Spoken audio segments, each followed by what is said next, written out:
and all these friends show. Welcome, everybody. Hello. Welcome, everybody. John disappeared again. Who did? John. Did he just? Oh, he's there. Sorry. No, John's still here. That hurts. That hurts, Rex. That hurts. Yeah. Just right here. That's what hurts. Glad to see you makes a big presence. Oh my goodness. Oh, there's Ricky right now. Hi, Ricky. Okay, so I'm super excited. I want to take a really quick moment. We've got a new face on here for Kellen Ann. She's up on the top right there. She wrote a book, and Scott Jones is very thrilled about that. and later we'll talk about the fact that she's actually in London right now, and she's going to be at a show, and we'll share the link later if you want to listen to her and other people in London. So I just wanted to do a quick shameless plug there. Kellen Ann, thank you for being here. You have been awake 24 hours and it's midnight over there right now, and you're here just to be with us. So thank you so much for that. No, thank you. This is going to be, I wanted to do it so bad last week, but I just couldn't. She was a fan, and now she was like, I want in. So we're like, welcome aboard. Exactly. So go ahead, Jonesy. The mic to you. All right. I've got storm. Once again, I'm in Florida, covered in storms. If I'm going in and out or anything, just ignore it like you usually do. What we're going to talk about today is something that is important. Every journey begins with one step, and understanding that everything that we want to do, every goal that we set for ourselves, we don't go from here directly to that goal unless you're setting really easy, shitty goals, and then it's easy. But if you're setting really good goals that have to take time, you got to take that first step. And each step needs to be celebrated along that way, and each step needs to be looked at as an accomplishment. That's where we're living. We live in that journey on the way to doing things, but everything requires just one step at a time. And and that's how I have to think of things. Whenever I'm picking up a paintbrush to paint a painting, it starts with one stroke of the paintbrush. Maybe if you guys are writing another goddamn book, it starts with one word, or something like that. But it's all about learning and appreciating the journey as we go. So again, every journey begins with one step. That's where we're going. I want to jump in. Can I jump in? You got it. You just did. Two things. One is, you always hear the journey of 1,000 miles begins with a single step. I amended that a number of years ago. The first step that you ever take starts here, because you have to decide to take the step, and the second step you take on the earth. So the first step is what you do in your head. But I want to take you to task on something. What on earth is a shitty goal? I mean, if somebody's setting a goal, who are we to judge whether it's shitty or not? Aren't they at least moving forward a little bit? How do you set a shitty goal? Where did the shitty goal come from? A shitty mind. Frozen. That's a perfect time for him to freeze, man. He's stunned. Oh, look at that. Look at that. Absolutely stunned. The power of Christ is within you. The power of Christ is within you. We will exorcise that demon. So Rex, I want to push back on you now. Please. Well, because the thing you say that the first thing is in here, I disagree with that, because I've actually taken journeys I didn't know I was on until 4 steps in. You're just like, I'm being led by. No, seriously. Like I didn't know I was going to be doing what I'm doing now if I hadn't have way back decided I want to go work in the States. But literally, I was just planning to go there. I didn't know I was going to end up doing this. So sometimes the journey doesn't wake itself clear until you've already taken several steps, even unconsciously. It's called the mindless I would agree with that, Barry. I would agree with that, except to the point that you said, I decided I wanted to do this and didn't know I was doing this instead. Yeah, but it still starts with one step. There's always one step. So you started out doing something else. Wait, you started off doing something else, but you led to something else, but it still started with one step. Yeah.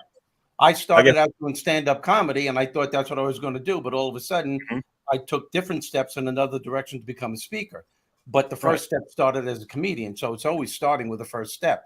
I have no idea what the hell I'm talking about right now. That's mindless. Most people. Werewolf.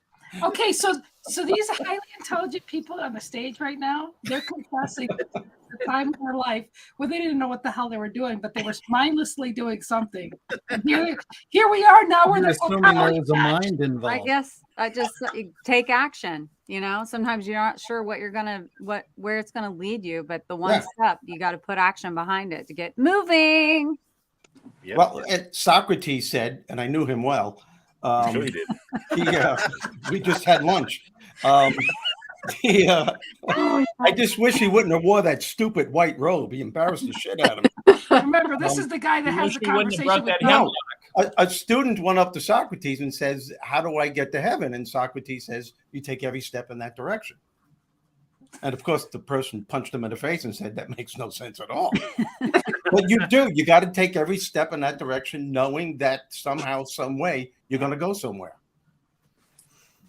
You know, and Deb had touched on it on one of her posts, and it's that manifest, you know, and again, you think it's a cult. You oh, I'm not doing it. But man, when you start doing it and you believe in it, and, you know, there was a guy on, I forgot where he was, and it said, it's like when you pray, you can't pray for something. You have to pray knowing you already have it. Mm-hmm. And your mind is in that set and you don't give up. And when it starts flowing, it's crazy. And if more people, I think, did that across anything, whatever it is, I think people give up too soon. They want to take that step, but everyone is so used to, you know, if you don't text me back in a second, what's wrong with you? Okay, maybe I'm busy. They're so used to instant gratification. You get to the point where, okay, take your time, believe in it, let a few weeks go by, and all of a sudden the wheels start to turn and it's going to hit. Yeah, you're right, because your mindset before prayer, during prayer, and after prayer is crucial. But I want to point out something that, John, that's quite brilliant. What you just said, and you say many brilliant things, but the point is that no. Can I get this recording, please? Send no, you can keep it. It's yours. I'll sign my name to it. But the point is what no, it really it's important in that you said people now expect instant gratification. We've been conditioned to do that. I mean, this is how habits are developed. You know, we've been using phones. We text each other. We get instant response. And somebody doesn't text back right away. We think, my God, something's wrong. They're not answering me. They must hate me, or they're, you know. In other words, many of us go to the very worst place because we become so conditioned to react a particular way, or to expect a particular response, or expect something to work in a particular fashion. Yeah. But that's no different than any other habit, or a good habit or not so good habit. It all is through a process. And we've done this just by using it without thinking that we're laying down these habits or these things, but they're becoming part of our everyday experience. And we're missing out on a lot of life because of the conditioning we get through our devices or whatever. That's so true.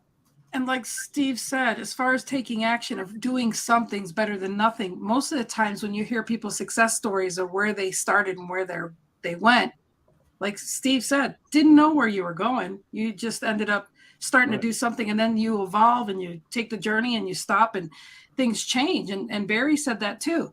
So with that in mind, you know, it took one step and it takes documenting. Whatever you're doing, if you document where you were, that's so valuable, telling your story forward. So, I mean, I highly recommend that because it's one of the things of taking a step. You don't have to be vociferous in everything you do outward, but if you take a document later, you have that documentation to realize you did take things one step at a time. Yeah. I think you also need to be not afraid of the change and the uncomfortable feelings that you're going to have by doing something that's not within your norm. Yeah. Yeah. And Kellyanne is just great. I mean, she lived in California. She moved to Georgia. She wrote a book. Her mom passed away. Her daughter went to college. I mean, there's just all these amazing things. And she's just a beautiful, amazing person that I get to call friend. And Steve Harvey has this great quote: if you're in your comfort zone, you will never reach your goal. You exactly. have to get out of your comfort zone. Yes. It's comfortable, man. That for me. Yeah. I would also submit for your approval, going back to something Barry said, which, again, a man of brilliance, and that is the notion that I wanted to do this, didn't know that I would do that. I would submit for your approval that we never have the full picture. We never know exactly what's going to go on. We only see a tiny bit anyway. So whatever we decide maybe has nothing to do with the big picture, but has to do with a little tiny piece of it. And what happens is we set in motion things that we could never, ever even begin to apprehend, to understand. And that's cool. I mean, it's really beautiful. And we should love being surprised and delighted with how things turn out in life. That's one of the essence and sparks of life. When I left my stand-up career, and my roommate was Drew Carey, and he was so pissed off at me. And I remember him saying to me, "Where the hell are you going?" And I didn't know how to answer him. All I said was, and I loved what I said, especially now when I look back, I said, "I don't know where I'm going, but I know I'm on my way." And I just knew where I was going to wind up was going to be the right thing. And that's a very empowering thing. You don't have to know all the answers right away. One of the most profound things that I've read in one of the first personal development books that I read was The Road Less Traveled by Dr. Scott Peck. And I know probably everyone here read it or heard of it at least. And the very first sentence on the very first page is, which blew me away. The first sentence is, "Life is difficult."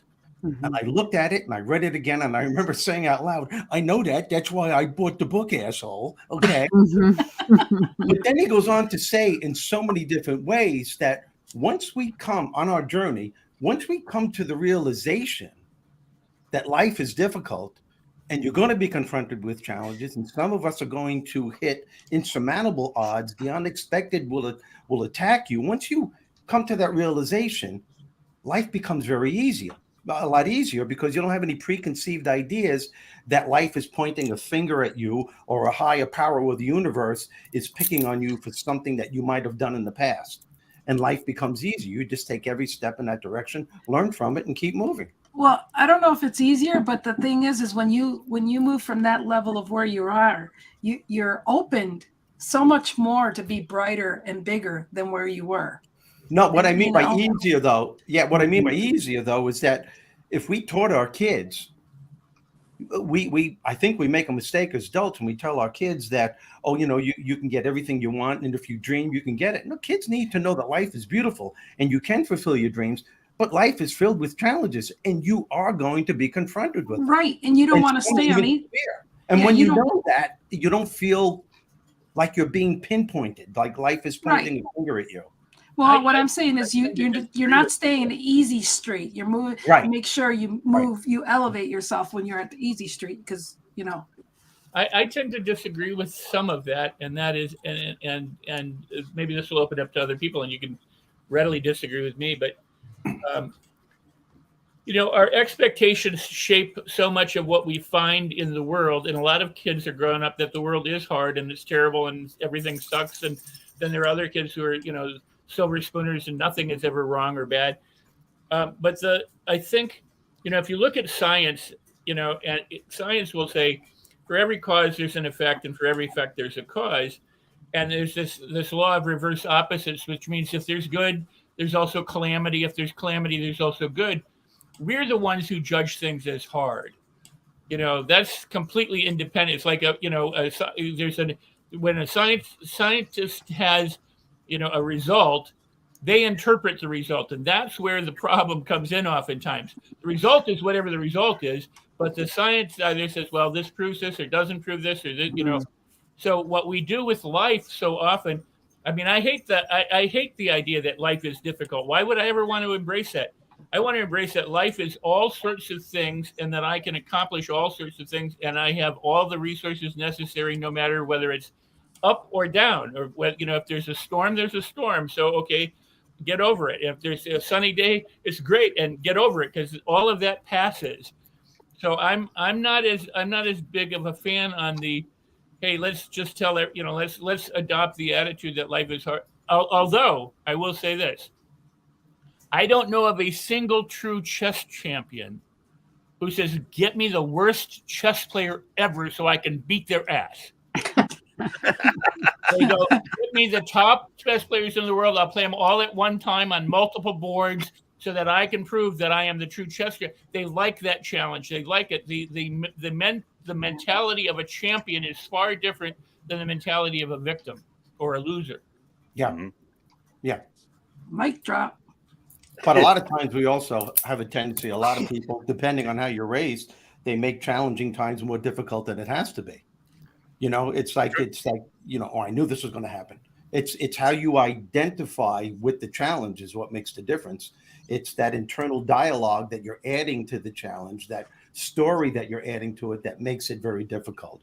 And some people are raised that way. You know, it's like you're setting out to achieve a goal and it's not going the way that you want. And all of a sudden you go on this tailspin. I knew this was going to happen. Every time I try to do something, it never works. I'm always going 2 steps up, 3 steps back. Why does everybody else have what I want? I'm not smart enough. I'm not good enough. I'm not worthy enough. Some people call it negative self-talk. I call it self-curse talk because you're casting a spell in your life. Yeah. And if there's anything that's going to keep you from taking that next step on your journey, it's because of self-curse talk. If there's anything that's going to keep you from finding solutions to your problems, it's because of self-curse talk. And if you're having a tough time enjoying yourself during the process of whatever it is you're trying to achieve, it is because of self-curse talk. The point is, we have to stop to think about what we're thinking on a daily basis because those thoughts are creating our reality. And it doesn't even have to be true. But if you believe that it's true, that's all that matters in your world. So I would add one more thing, and then I want to be quiet and listen. But I do. I want to add this. So I hate the word challenge.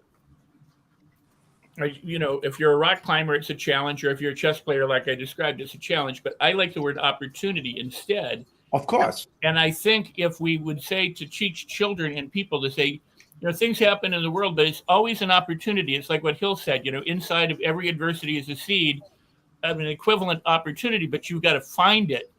So what we need to do is teach ourselves, our children, and the people around us to look for the opportunity that's inside of every circumstance, good or bad, right or wrong or whatever, and not make it where this is a challenge and I may or may not overcome it. This is an opportunity for me to find my strengths or to find somebody else or to you know. So that's all I want to say. And I just want to say real quick, Debbie, you need to move your thing over so that everybody knows on Wednesdays is Find It. There we go. There we go. Yep, and then a little over. You found it. There it is. Found it. But I want to jump in. Something that Steve said. I want to give a different spin on too, because you talk about the negative self-talk or the negative curse talk.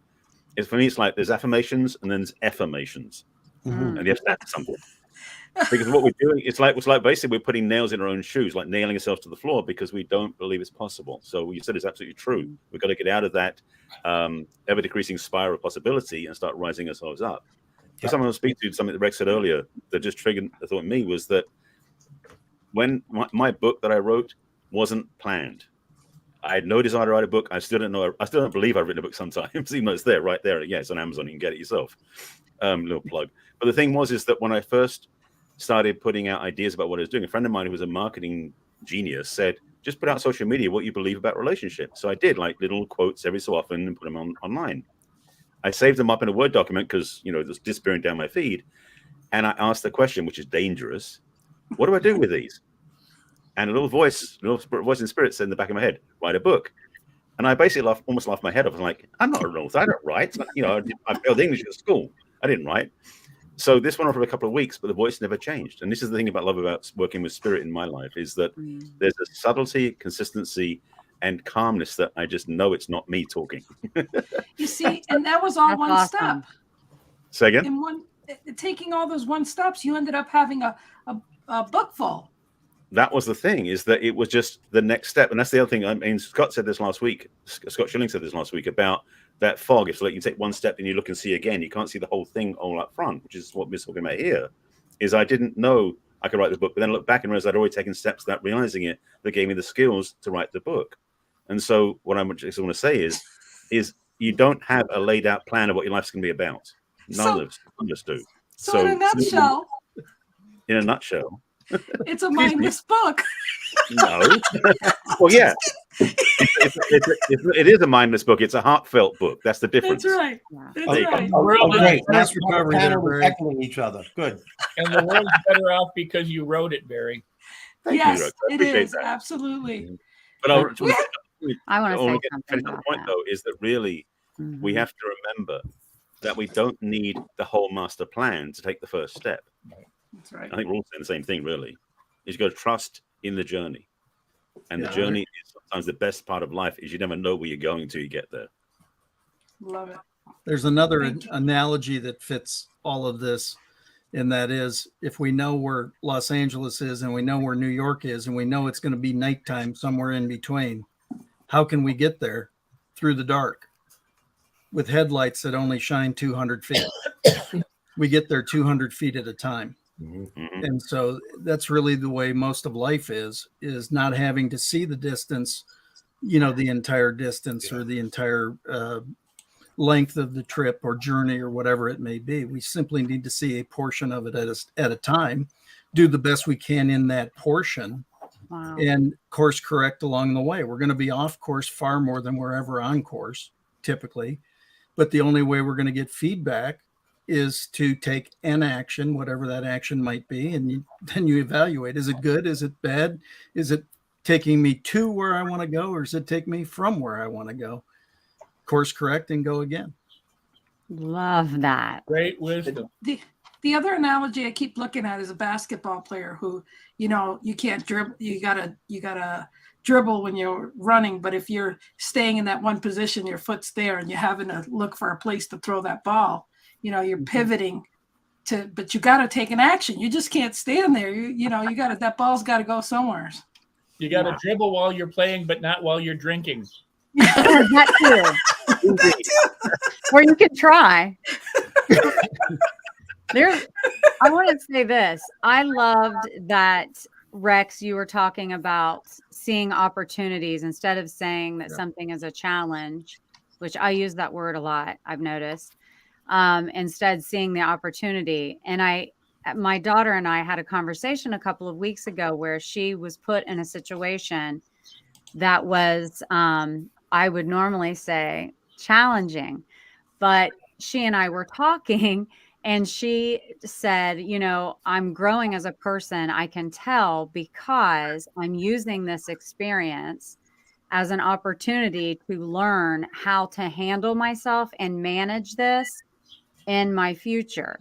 And I was so proud of her and I thought, my gosh, that little girl's growing up. That's really good, And the other thing I was thinking about when Barry was talking is, had you not taken the action and the first step to start writing small articles and posting them, you may have never, thinking about writing a book from the beginning would have been a huge one big step for you to have taken. But since you did it in small steps, you didn't even realize you were actually creating your book. And that action created this amazing book that I also own, we all do, and love. So the moral to this story is, it doesn't have to be one giant leap. It can be, it can be one tiny step in the right direction. And oh, by the way, sometimes the step may not always be forward. You may have to take a step away from things in life as well to grow and to learn and change course to go where you really need to go. So that's all I have about that. But just listening to all of you talk inspire me and make me think of other things to add. So part of it is the word choice. Rex is a master at word choice.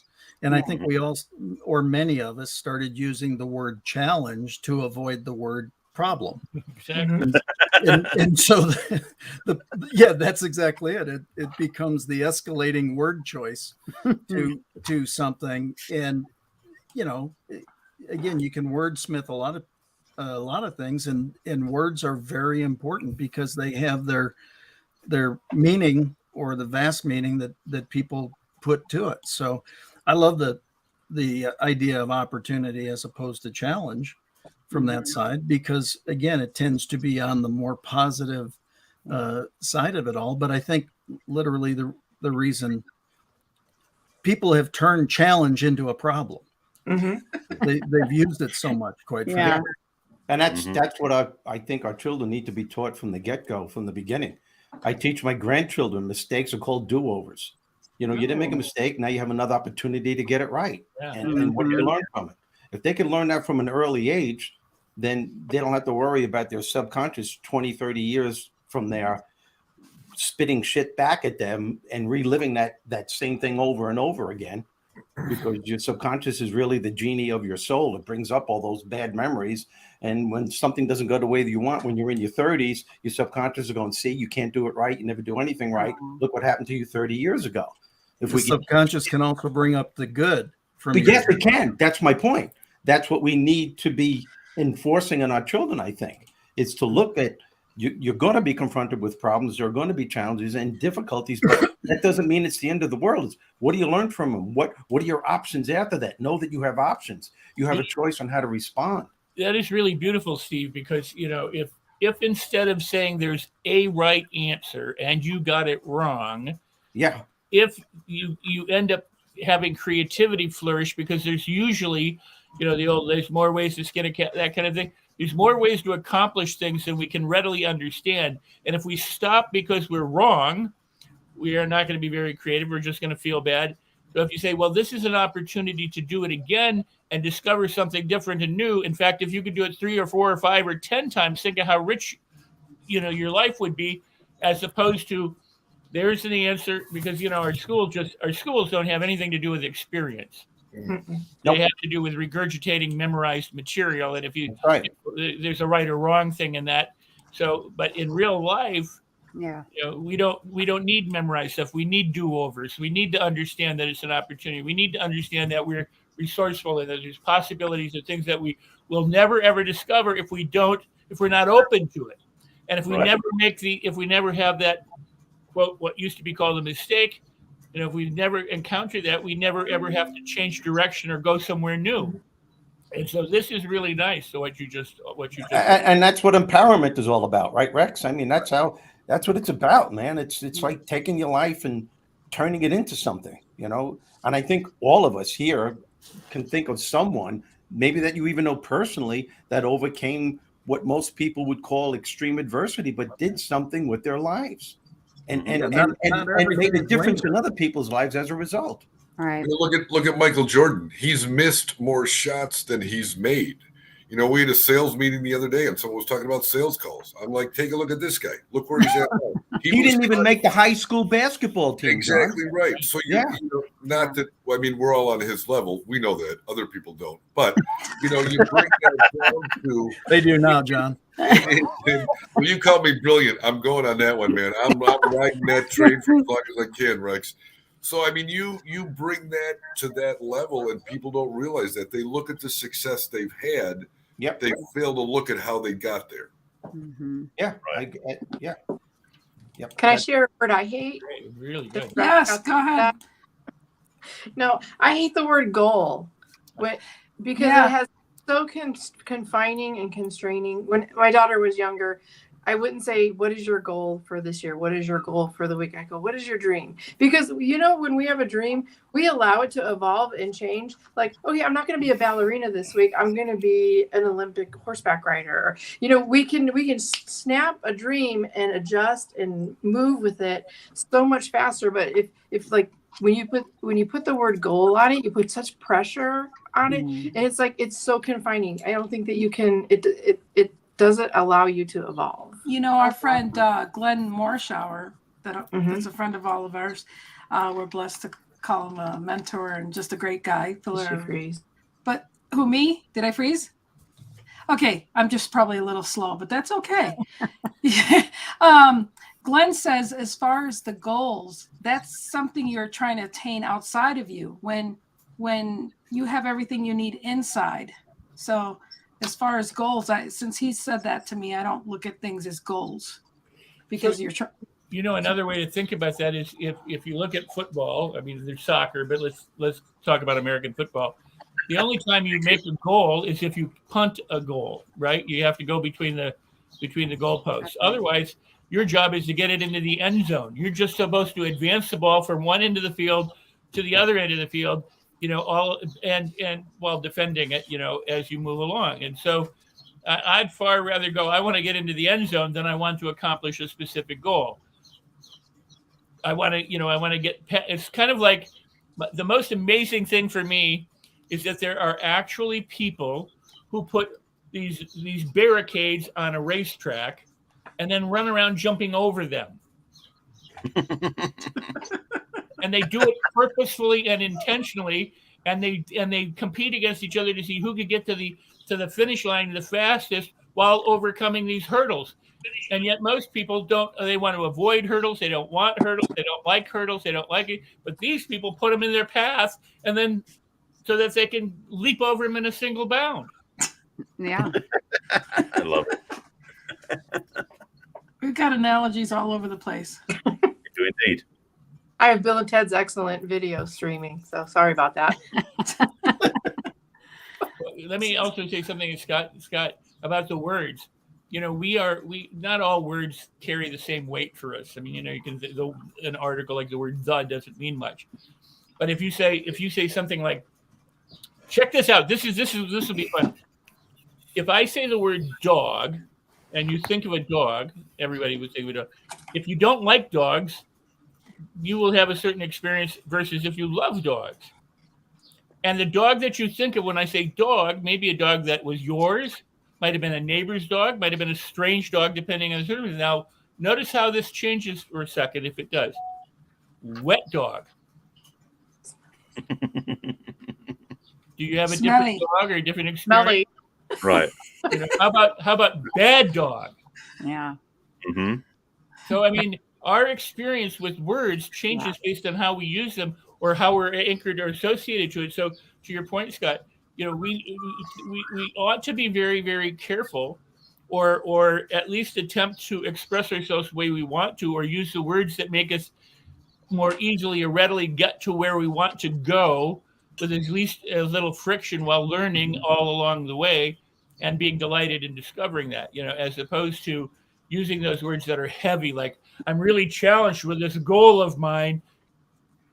If that's, but for another person, that might be something that actually motivates them. So you don't want to take those words away from that person if they feel, that that's really powerful. So we have to also be careful that not putting a prescription on somebody else because it affects us a certain way. Because if all of us thought of different dogs, and nobody knows what dogs we were thinking about, but we all had different experiences based on the word choices. Yep. Well, I think that's where you have to have the understanding of your position and be strong in who you are and what you do. And really, do you care about how somebody else interprets it? Of course you do. But the one person that really needs to be consistent with it is you. Right. Mm-hmm. You need to be saying it for all the right reasons and be comfortable in why you're doing that. And you'll find a whole bunch more congruence. It's funny because we had a conversation last night about some people, being offended by certain things. And it's like, why waste the energy? Why waste become unoffendable. I mean, people can say whatever they want to say, just become unoffendable. It's like, why do you have to react? Why would you waste energy? What's so funny about that? The Cornelius, the guy I had on last week, Robbie said he was talking about being offended. He said, if someone says something to you that isn't true about yourself, you just kind of blow it off like, well, that's not true. But if there's any hint of truth to it, you immediately get offended. He's like, if someone came up to you, Debbie, and said, you have a fat ass, he's like, you don't. So you'd be like, I might even say thank you. I don't know. And I'd say I got it from Lynn, but that's really like in style right now. I'd like to have that. But anyway, he said it doesn't. You're like, really? You think you're not offended? But if you did, you might think, what are you looking? Why are you saying that? But the other part of this, and I've said this before on here, but I got to say it again because it is so true. Growing up, we all probably heard sticks and stones may break my bones, but words could never hurt me. And the reality of it is words are huge. It can be hurtful. And the worst is what we say to ourselves. And so when we bring it back into what the topic is, which is every journey begins with one step, you have to ask yourself, what words am I using? What dialogue, what do I have going on in my head that's keeping me from moving forward and taking that step? Yep. And well it's the terminology, and I didn't realize how much until I started this show with you guys and honed in on terms and the vocabulary that we use and the words that we use that can trigger things in us. And thinking of things and talking to ourselves in a different way really does help change your perspective. So if any of you guys are out there and you're not taking a step in the right direction or a step at all, and you're just staying stagnant out of fear or the things you're saying to yourself, just remember, one baby step in the right direction. All you need to do is put a little action plan on LinkedIn. Well, I can't do that. What if you were taking that same approach, Debbie, but instead you said, what can I say to myself that will improve me and move me forward? Yes. Why search for something to get rid of? Why not search for something to see? There you go. 100%. Aw. Whoever you are. Yeah, you're right. You're right, Scott. See what I mean? Like just all the different ways to think about things. It makes a difference. It really does. It makes a huge difference when you stack it up. Again, you take the first step, but then there are other steps after that.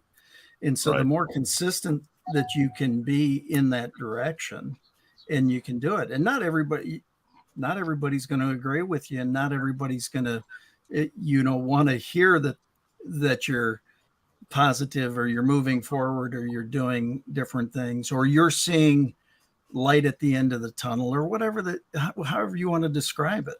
Yeah. But I'd rather see light at the end of the tunnel than think there's a freaking train coming. I mean, it just I hear the train being on the tracks. Yeah, I mean, it's just why would you? Again, you're going to go through situations on a daily basis that will be problems, will be challenges, and will be opportunities. I mean, they're going to be all those things. But why would you tie yourself to the track and go, gosh, I hope it's a train? I mean, that'd be kind of a dumb thing to do. Right. Doesn't make much sense. And if I offended anybody there, I'm sorry. But it's coming from a good place. We know that. No, I mean, again, you've got to be comfortable in your own skin and just do that consistently and congruently. It's what happens over time that makes the biggest difference. Seemingly, you can make short-term actions, but what are you doing over the long term that can serve you and the greater good? So right on. So one of the things that you both, Scott and Debbie, were bringing up, is like kind of what I wrote about in my book when I said, I was asking myself all these questions, and then I realized I didn't want to know the answers to the questions. I wanted to ask myself some different questions. And most people don't realize that what they're asking of themselves, and oftentimes of other people, whether it's silent or out loud, is stuff that they don't really care to know. They don't, and it's not serving them or helping them. If you say, why am I stuck? Well, that sounds like a great question. You can say, well, because your feet are encased in cement. Okay, so, that doesn't help you move. It's kind of like, it doesn't get you out of the cement. Why am I stuck? Well, because, So, but what the mind is good at is directions. It goes in one direction or the other direction. It goes in the positive direction or the negative direction, whatever. So what people need, this is why I go dog, shit, or diamonds. It's the ability to set directions and recognize what directions we're in and move toward the direction we want. Many years ago, somebody took a quote of mine and has popularized it somewhere. But essentially the quote was, a stop sign is a gift because it means we don't have to keep moving in the same direction if we don't want to, and we can choose to move in a different direction. So what looks like it's something that's preventing us is actually a moment of choice. Mm-hmm. and you can continue in the same direction, or you can back up, or you can turn around, or you can go left or right, or wherever else you want to go. And what people need to do is understand that a lot of times what they're asking of themselves is keeping them stuck more than if they would stop and then go, is this what I really want to know? Is this what I really want to do? Is that who I really want to be? Is that how I want my life to unfold? Or would I rather go this way? And then do and ask and talk and speak about where you want to head. As opposed, it's like going, I want to go to New York, and I'm leaving Ohio, and all the time I'm going to New York, I go, yeah, but I miss Ohio. And I keep turning around and looking at Ohio. I'm not enjoying the journey to New York, and I may never get there by doing that. So in other words, you're dwelling on what you don't want instead of thinking of what you do want. And most people don't even realize that that's what they do. That's why there are coaches here. That's why there are authors here. That's why there are speakers here. That's why there are people who have add value to people, because they can see, in many cases, this person is focused on the wrong thing. They need an attitude adjustment. They need a new direction. They need to stop thinking of it as this is their only goal and be able to expand it further. So it's beautiful. We lost John, by the way. And the more you focus on what you don't want, the more of what you don't want you're going to get. Right. Absolutely. That's the law of attraction. That's just the way it works. Yeah. So. Well, as Henry Ford said. Henry Ford did say that. Thank you, Debbie, for the song. Just a little mood music for y'all. Be careful. I can't afford to pay the royalties on that. No. I didn't sing it all. Just comment. I'll grab the guitar if you want. We'll there you go. For a bit now. Thank you, Scott. So Scott, Jonesy, what? Let's start wrapping it up. So what's your input? Well, it's like I missed a lot of what happened at the beginning because I was fixing something, and I realized that when the storm came, my system had to be reset. So I apologize for that. We had hail, which was really cool. And one of the reasons I'm so glad I don't own a car, because I didn't get hit by hail. It's a company car. Fuck it. So anyway,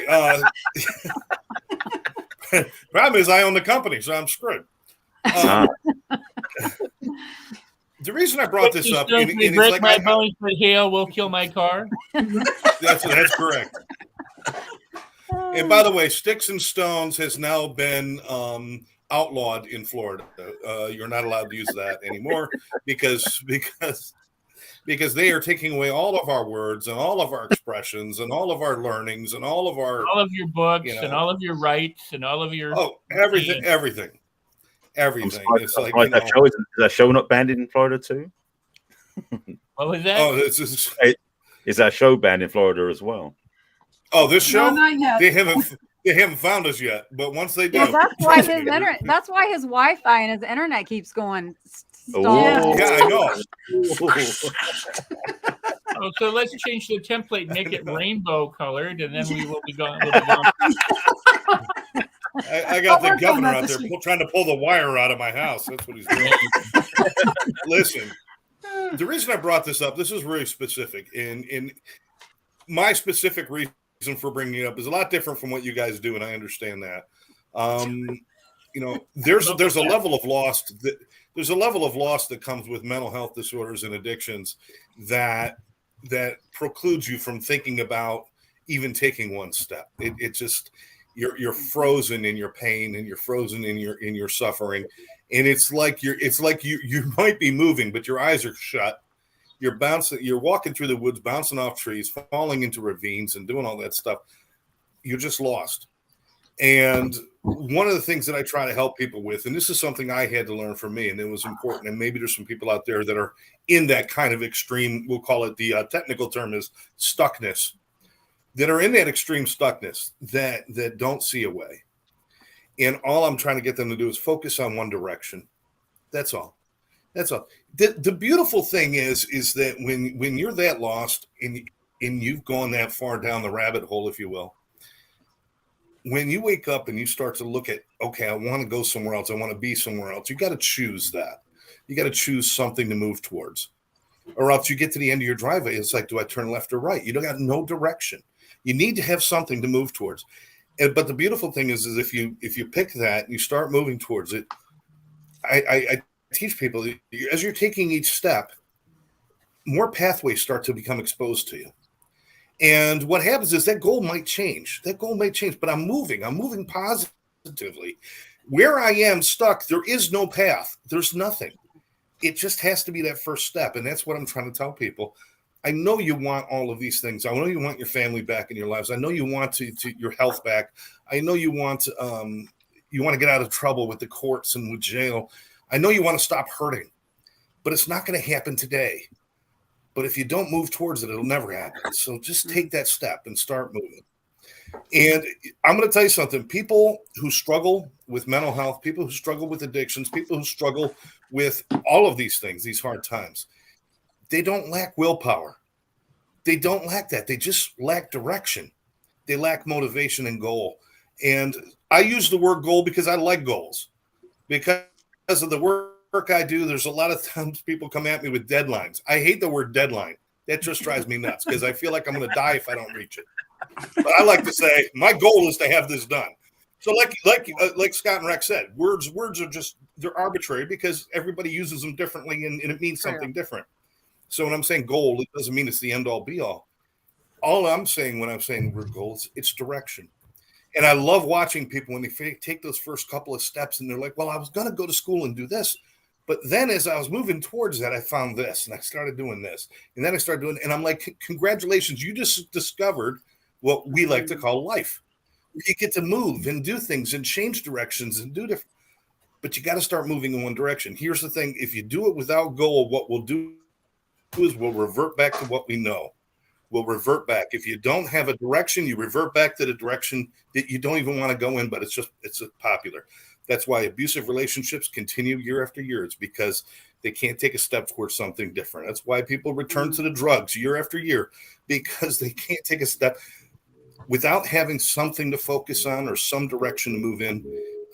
We revert back to our base problems. And that's why I brought it up. So it's very specific and personal to me, but I loved hearing what all you guys said about it too.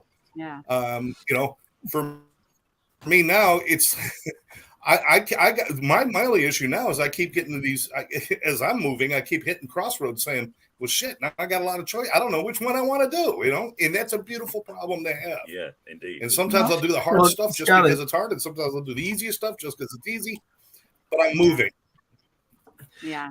I think what's really interesting is if you take your sphere of influence or reference, the addiction recovery place, all of a sudden what just hit me intuitively is the one step is the one day at a time. And why are the programs set up to make it through one day at a time? Mm-hmm. Because it's actually that first step. If I made it today, that means I can take the next step the next day and I can make it through the next day. And when I start to team those together, I don't remember who it was, but I saw somebody post 13,648 straight days of sobriety on Facebook yesterday. That's awesome. It wasn't X number of years and it was Scott, you're absolutely right. You're absolutely right. That's awesome. Go ahead, Jonesy. I was working with a kid who spent 6 months shooting fentanyl directly into his neck. Oh, geez. I'm probably going to be cut off here. No, here we go. Yeah, 6 months he was shooting fentanyl directly into his neck. And as he's going through detox, he says, I can't make it another minute. I got to leave. I can't make it another minute. And I noticed he was wearing a Fitbit on his wrist. He was wearing one of those Fitbit watches. And I said, does that tell you how many steps you took today? And he goes, yeah. And I said, well, how many steps did you take today? And he was like 1,200 steps. It was, sometime in the afternoon. And I said, so you took 1,200 steps without using today. Can you take one more? And he goes, yeah, I could take one more. I said, then that's all you got to do. That's all you got to do. And then maybe you'll take one more. But sometimes that's what we need to do. That's the step itself is what's important.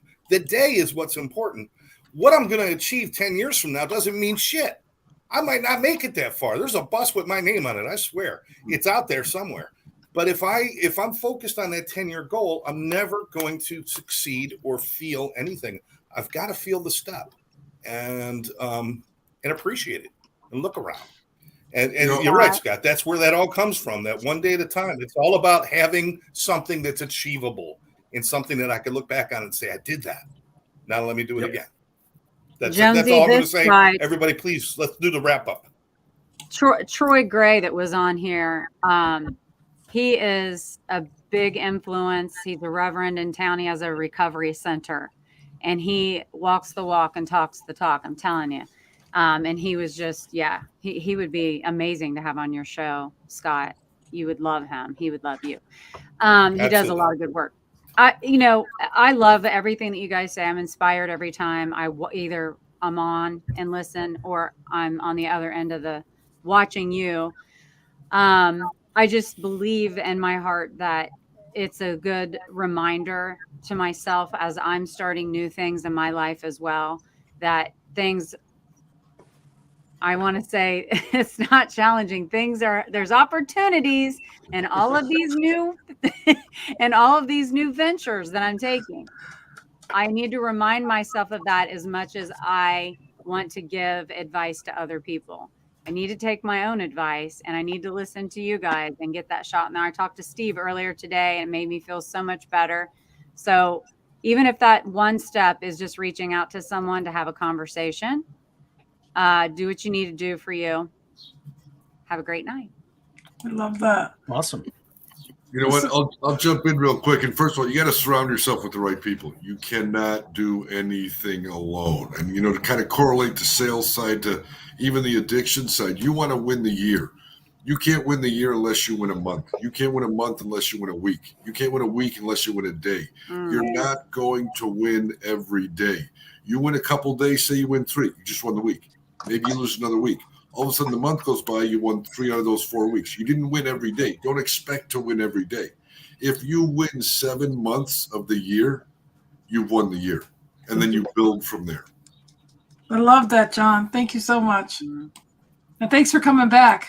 Yeah, you know what? I thought I paid the electric bill. Apparently, there was an issue. I didn't have a clue. That's something that you have to do more than 7 months out of the year. Yeah. Debbie, I told him I promised I'd get the school. You gotta win John, not all bills come on pink paper. I can't get that yellow. They come every 30 days. Door. I don't know what it is. And there's a boot on my car. I have no idea what's going on.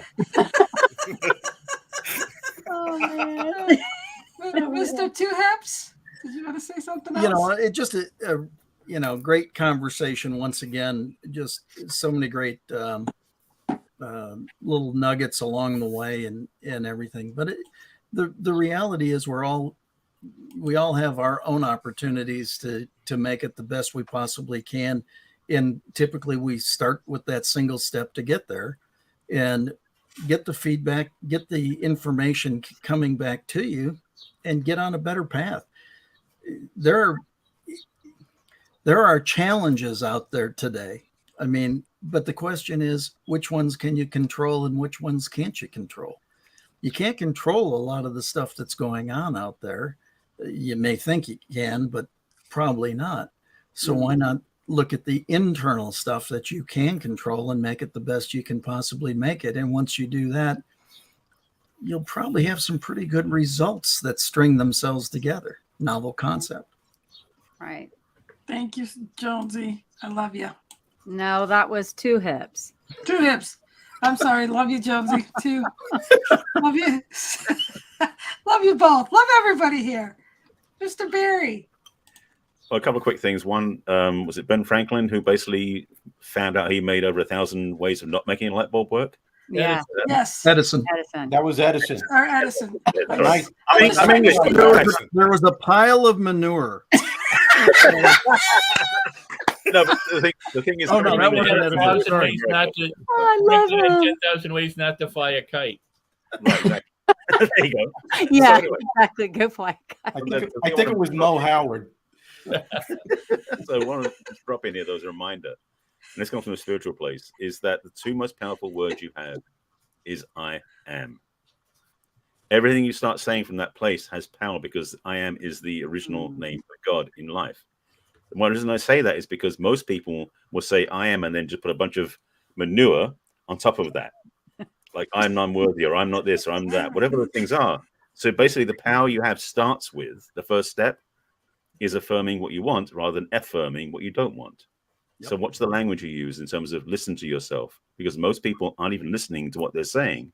And when you do, and you start saying, hang on, that's not what I want to do. I am focusing on what I want rather than I am focusing on what I don't want. That shift alone can change your direction, your trajectory. So watch the language you use and listen to yourself, because frankly, you can change that and then change everything going forward. I love that, awesome. Barry. Thank you so much. I love you, Barry. Mr. Rizzo, conversation with Bob. Oh, okay. Going in with our theme, every journey begins with one step. I'm reminded of my granddaughter who's 9 years old, and she's in a lot of dance competition. And she looked real nervous, and I said, what's the problem? She said, I just want to be the best. And I sat her down. I said, no, that's not what's important. She said, what do you mean? I said, what's important is for you to be the best that you can be. And I think that's crucial for all of us. I said, you go through whatever it is your goal is, every step along the way, be the best that you can be, and only you know that. And by doing that, if you're considered the best in your chosen field, that's great. But if you're not, that's great too. I think we have a problem, especially in this country. It's like you always have to be the best. No, I think it's just important that you are the best that you can be. I mean, you look at the Academy Awards, you look at everything, the best actor, the best actress, the best director. And, you know, we all have different opinions of it, but yet these people are labeled with the best, best athlete. Look at the people in the Olympics. You know, a person wins by a fraction of a second. That fast, and he wins, and he's considered the best. If the guy in back of him had a pimple on his nose, he would have won. That's how close it was. But yet the guy that wins is considered the best.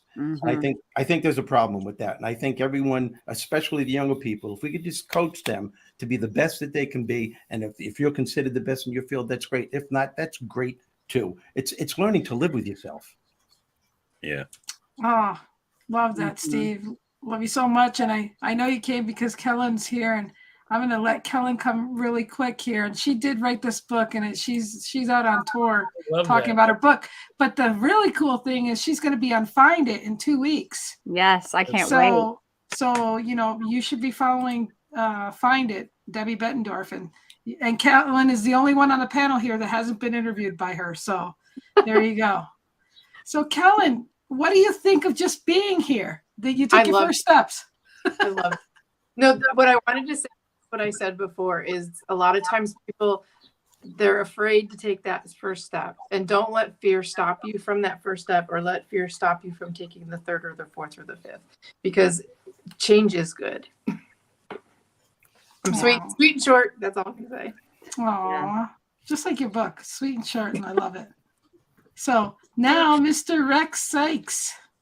So I have three things. First, for Steve, I know he knows this, but for those who don't, you know, Jerry Seinfeld's difference between the gold and silver medal goes like this. I don't know. I can't see the camera, but this is gold.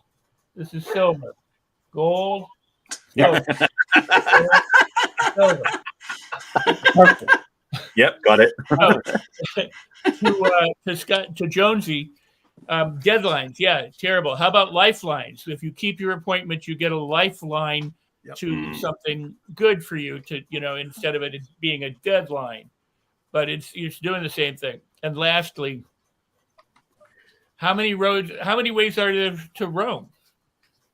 You know, the saying is all roads lead to Rome. Well, how many ways are there to Rome? Well, actually, probably infinite.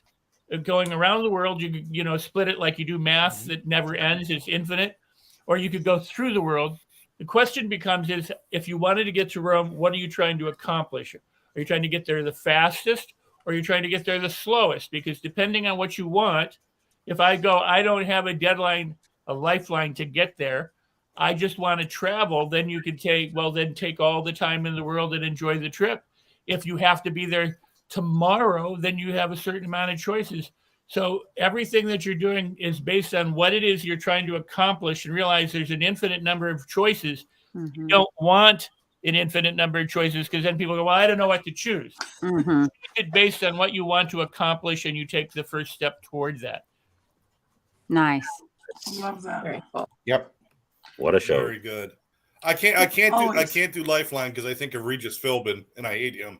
So Steve, give us a Regis Philbin, would you? He always spoke highly of you. Wow. Well, How about a living line? Living line. I mean, you can call it whatever you want, but something that's other than a deadline. Yeah. No, I'm an appointment with the infinite. I totally get it. awesome. Well, you guys, again, another great show with Scott Jones, John Horton, Debbie Bettendorf from Find It, Rex Sikes from RexSikes.com, Steve Rizzo, Conversation with Bob, Barry Selby, 50 Ways to Love Your Lover, Scott to Hipster. Oh, now what? Something that sucks. Yeah, now that sucks. And then coming in with a new book. So wag with it. Wag more. We're going to be wagging with it on June 28th. I can't wait. Yes. Thank you. Well, love you guys. And in the comments, Kellen's going to put the invite for the. She's actually in the UK to be on a live show. So, and she's talking before the keynote speaker. So, congratulations and best wishes. That's awesome. Okay. Awesome. Love you guys. Bye. Thank you. Bye. Bye. Keeping me safe and sound.